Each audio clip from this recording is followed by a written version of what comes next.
Este libro que tengo en la mano, Cuentos diversos para diversas gentes, fue presentado por Guido Miranda el 28 de abril de 1974, el día que yo cumplía 21 años, ¿no?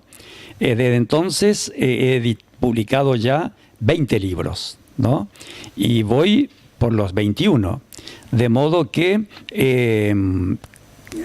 algo me autoriza para hablar de libros, que son los años que llevo en este apasionante oficio de escribir, ¿no?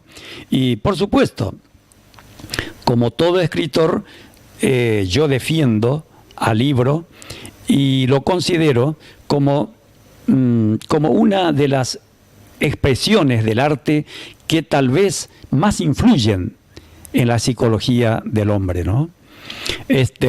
Tal vez más que ninguna otra expresión del arte, el libro le presta un servicio inconmensurable al hombre. Partamos de la base de que el hombre que no piensa no existe, y el libro le ayuda a pensar a una persona y por lo tanto le ayuda a existir, ¿no? Entonces, desde que el mundo es mundo, uno puede observar la importancia del libro, ¿no? Entonces, porque el libro, como expresión del arte, existe prácticamente con el hombre. O sea, la propia Biblia, estuvimos hablando fuera de cámara de la Biblia, es el producto del fuego sagrado de algunos profetas que eran al mismo tiempo escritores, ¿no? Tenemos libros, por ejemplo, el Antiguo Testamento, que hablan de la leyenda babilónica, del diluvio universal, que fue en realidad una leyenda traída por los judíos de Babilonia y que después algunos escritores judíos convirtieron también en libro. Entonces, realmente, si hay una expresión del arte que ha influido en la marcha de la humanidad, es el libro. Creo que en algún momento te comenté que anduve de viaje por Israel y por Grecia, y recuerdo que en algún momento en esos dos países pregunté, ¿qué ha hecho que el pasado histórico de estos países tan territorialmente tan insignificantes, hayan llegado a nosotros y nos conmueva tanto hasta hoy? La respuesta es a través de sus libros, ¿no?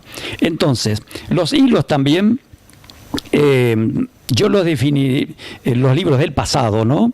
Yo los definiría como naves que a través del túnel del tiempo nos han ido trayendo como es lo que era el pasado, y también han ido tejiendo los hilos invisibles que fueron uniendo a escritores como Homero, como Dante, como Virgilio, como Borges, estuvimos hablando de Borges, Sábato, incluso a escritores nuestros, ¿no es cierto?, como López Piacentini, Guido Miranda, Beiravé, Aledo Luis Meloni, ¿no? Entonces, yo como escritor, le tengo un cariño y un respeto inapreciable al libro, porque sé lo que ello significa. Y sé también, consecuentemente, por todo esto que yo te he señalado, que una de las grandes tragedias humanas es que mucha gente no lee libros, y hay que leer libros. Justamente yo elegí este párrafo de mi primer libro, que presenté hace 44 años, porque en este libro yo incluí algo que me llamó mucho la atención, de acá de Resistencia, Esto es algo que yo vi en uno de antes se le llamaba Villas Miserias, ¿no es cierto? Suena feo ese nombre, pero así se lo llamaba antes, ¿no? Entonces, acordándome de ese tema, cuando escribí este libro, yo publiqué lo siguiente en uno de mis cuentos, ¿no? No hace mucho tiempo visité una villa de emergencia atentada de rancheríos tan pobres que ya estaban a punto de caerse y con un aparato de televisor. Créanmelo, un televisor y ni un solo libro, ni un solo diccionario, una verdadera y triste desgracia humana. Y seguía diciendo yo, a Yaité, a mis 21 años de vida, todos juntos, por el bien de nuestra propia sociedad, debemos aunar nuestros esfuerzos para enseñarles a estas personas que la sabiduría no está en los programas de guerra, horror y crímenes de la televisión, sino en un libro excelente en la mano. Así pensaba yo a mis 21 años a través de este libro. Entonces, y sigo pensando así, porque lamentablemente, hay que decirlo, la gente lee cada vez menos. Cuando alguien escribe un libro, o uno que ha escrito un libro, lo que debe pensar es lo siguiente: si su libro ha servido para algo, ¿no es cierto? Entonces, si la respuesta es sí, entonces ese escritor puede estar seguro de que ha cumplido con el destino y consigo mismo, ¿no? El problema es que, entonces, esa es la gran pregunta: ¿para qué sirven muchos de los libros que se editan, ¿no? Porque no todos sirven para ayudar a pensar, para transformar el pensamiento de una persona. Un libro puede ser tan importante. Había un rey, Alfonso II, rey de Asturias, que decía: el mejor consejero que tengo es el libro, porque nada le impide decirme lo que tengo que hacer. Entonces, esa es la función que debe cumplir un verdadero libro, ¿no? O sea, no es cuestión de publicar por publicar, porque hay que reconocer que el planeta está lleno de planetas mediocres, de escritores mediocres que publican. Total, no es ningún delito escribir mal. Entonces todo el mundo, hay muchos que escriben por escribir, ¿no? En el pasado también hubo, lamentablemente, libros que fueron escritos como es para perpetuar la memoria o la imagen de algunos dictadores. Entonces, felizmente, esa clase de libros no han perdurado a través del tiempo, porque desde el principio estaban condenados al olvido. Para mí, el verdadero libro es el que ayuda a pensar, el que modifica, el que es capaz de modificar el rumbo del pensamiento de una persona. Por ahí, en alguna oportunidad, copié una frase que dice: cambien su manera de pensar para que cambie su manera de vivir, ¿no?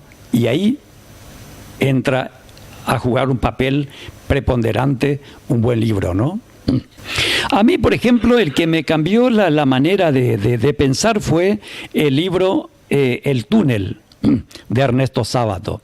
Y así se lo dije personalmente a Sábato un día que nos encontramos por intermedio de una ex subsecretaria de Cultura de esta provincia, Marielín Cristófani, que nos juntó a los dos, ¿no? Con Eduardo Falú también estaba allí, Ernesto Sábato. Y allí yo le dije a él, fui a agradecerle, le dije que gracias a él yo era escritor. Él me preguntó, ¿y yo qué tengo que ver? Entonces yo le dije que la lectura de su libro, El túnel, me había cambiado la vida y me decidió a ser escritor, ¿no? Sábato me dijo, ¿y yo qué tengo que ver con eso? Y le volví a repetir, ¿no?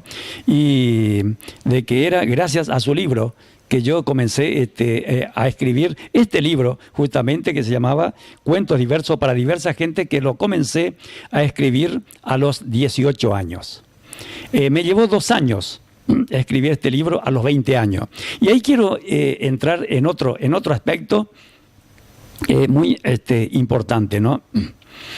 ¿Cómo yo publiqué este libro? Gracias a un apoyo crediticio del Banco del Chaco, ¿no? En aquel tiempo el Banco del Chaco tenía una línea crediticia para los escritores. Tal vez haya influido en eso que el gerente general del Banco del Chaco era al mismo tiempo presidente de la Sociedad Argentina de Escritores, don Ceferino Geraldi, ¿no? Entonces, la década del 70 fue realmente una época de oro para la literatura chaqueña.